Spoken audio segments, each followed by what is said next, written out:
Isang babae, habang nagmamasid sa dagat, ay biglang nakakita ng isang kakaibang tanawin. Walang tao rito, dapat sana'y wala. Bakit may liwanag doon?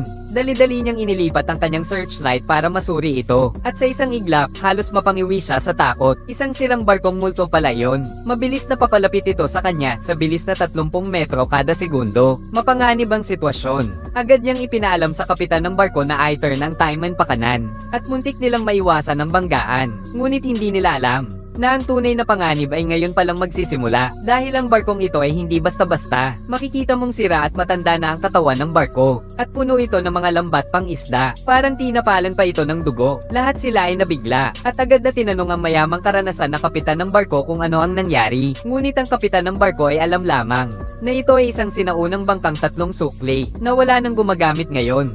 Ang iba pa ay hindi niya alam. Kakaiba ito. Paano napunta rito ang sinaunang bangka? Wala nang oras para mag-isip ang mga tao. Bigla na namang sumugod ang ghost ship. Nagkaroon ng hindi inaasahang pangyayari. Wala nang oras para umiwas. Nagbanggaan ng 2 barko. Bagamat hindi nagdulot ng malubhang pinsala, nagyari naman na ang mga lifeboat ng barko ay naipit ng mga lambat. Kung magpapatuloy ito, hindi lang ang mga lifeboat ang malalagay sa panganib. Maaaring madala ang buong barko sa dagat. Nakita ito ng matabang lalaki at agad nagmungkahi. Iwanan na lang ang bangka, iligtas ang mga tao. Pero nasa dagat tayo. Ang bangka ang huling pag-asa ng lahat, kaya't hindi sumang-ayon si Hubei. Nagdesisyon siyang putulin ang lambat sa barkong multo. Walang oras, gawin na natin. Sabay-sabay silang nagtulungan at dali-daling gumawa ng mga tuntungan. Malakas man ang hangin at alon. Kung magtutulungan naman, kaya natin to. Sa sumunod na segundo, sina Hubei at Zhu Liang ay nagsama upang pumunta. Ngunit nakalulungkot dahil sa sobrang lakas ng hangin at alon. Ang mga tuntungan ay nahulog sa dagat. Mabuti na lang at ligtas sila. Nakuha nila agad ang gilid ng barko at matagumpay na nakakyat sa multong barko. Hindi na nila inisip kung paano babalik. Agad silang tumakbo para putulin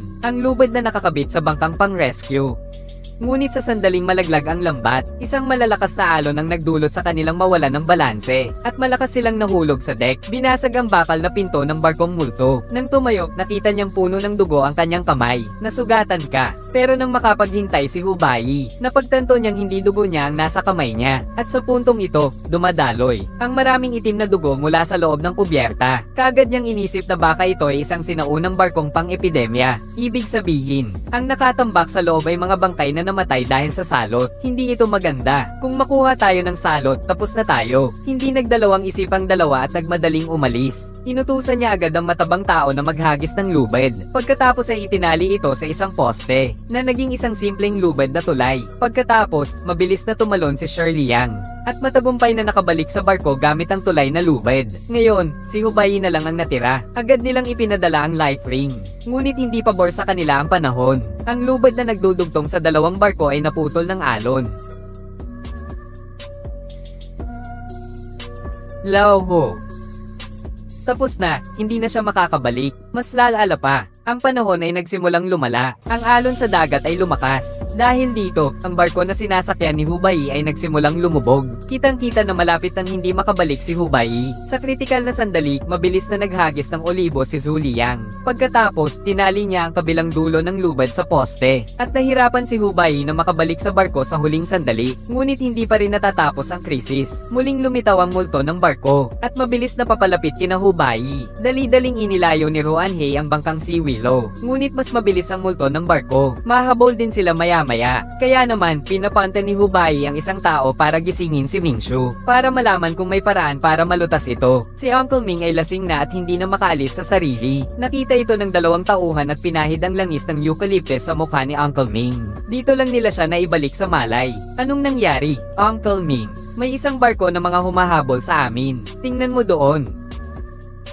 Hindi yan barko ng mga humahabol. Ito ay isang barkong may marka ng dugo. Ihanda na ang kanya ng Shanghai. Kumuha kayo ng ilang tao para tulungan ako. Kaya lahat ay nagmadaling tumulong sa pagpapaputok ng kanya ng Shanghai. Ngunit sa pinakakritikal na sandali, biglang may problema. Habang abala silang lahat sa pagpapaputok ng kanyen, ang lalaking may blonde na buhok sa kubyerta ay nahulog sa dagat.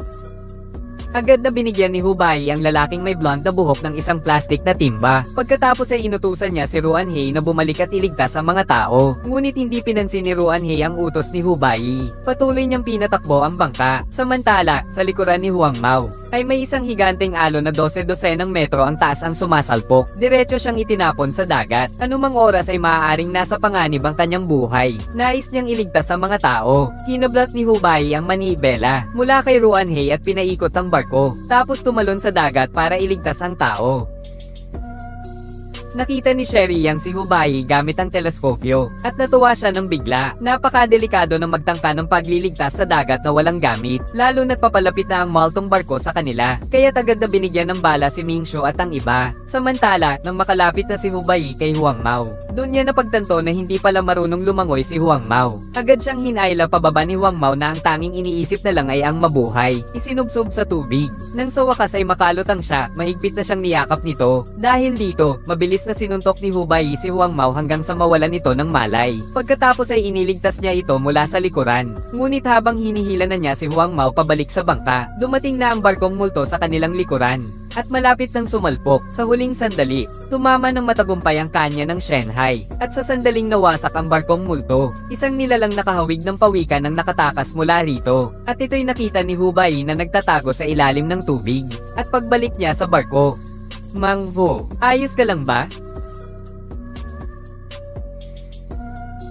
Buhay pa siya, hindi patay. Pagkatapos, agad na ibinalita ni Hubei ang natuklasan sa lahat. Doon lang nila nalaman na nakaranas sila ng malakas na buhanginan. Si Tio Ming, tunay ngang marami ng alam. Sinabi niya na ang malakas na buhanginan ay isang halimaw sa dagat na matagal nang naghahari-hari yan sa karagatan. Noong unang panahon, kapag nahuli ito ng mga mangingisda, pinapatuyuan nila ang dugo ng higanteng buhangin. Tapos itatali nila ito sa lambat sa ilalim ng bangka at ilulubog nila ito sa malalim na dagat para maghandog sa mga Diyos. Kaya pala, pero bakit ang mga nakita nila ay buhay na buhay pa? Hinulaan ni Tio Ming na ang naunang higanteng buhangin ay makapal ang balat kaya hindi tuluyang namatay. Nahulog sila sa lambat ng mangingisda sa ilalim ng barko at hinahatak ang bangka ng mangingisda sa iba't ibang lugar. Ang dahilan kung bakit hindi sila tinatantanan ay dahil gusto nilang gamitin sila upang sirain ang bangka at makaligtas. Buti na lang at isa lang itong maling alarma. Mukhang hindi pa panahon ang mamatay. Nagpatuloy sila patungo sa kanilang destinasyon. Hindi nila alam na ang tunay na panganib ay nasa likod pa. Ngunit sa susunod na sandali, pumasok sila sa isang kakaibang mundo ng mahika. Dito, hindi lamang hindi gumagana ang mga kagamitan sa navigasyon, pati na rin ang compass ni Hubei ay biglang tumigil. Nang makita ito ng kapitan, agad niyang inisip na itigil ang misyon. Ngunit hindi ito pinansin ni Hubei. Sinabi niyang mayroon siyang pinakamalakas na lihim na sandata.